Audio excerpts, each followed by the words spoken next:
ഞാൻ ഈ അടുത്തൊരു വീട്ടിൽ പോയി. ഒരു വീട്ടിൽ പോയപ്പോ എന്തോ വലിയ പ്രയാസത്തെ കുറിച്ച് പറഞ്ഞു. ഇപ്പൊ ഞാൻ പറഞ്ഞു ഖുർആനിലെ ഒരു ആയത്ത് പറഞ്ഞു കൊടുത്തു ഓതാൻ.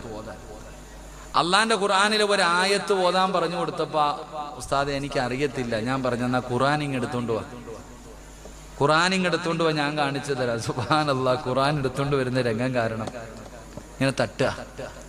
ഖുർആൻ എടുത്തുകൊണ്ട് വരുമ്പോ ഇങ്ങനെ തട്ടുന്നുണ്ട്.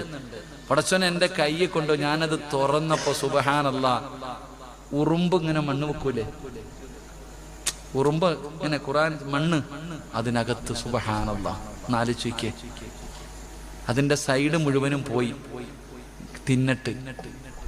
അള്ളാന്റെ ഖുർആനിന്റെ അവസ്ഥയാ. എന്റെ പ്രിയപ്പെട്ട സഹോദരങ്ങളെ, ഖുർആൻ വീടിനകത്തിരുന്നിട്ട് നിന്നെ ശപിച്ച നീ എങ്ങനെ രക്ഷപ്പെടും? അള്ളാഹു രക്ഷപ്പെടുത്തുമാറാകട്ടെ. അള്ളാഹു ഈമാൻ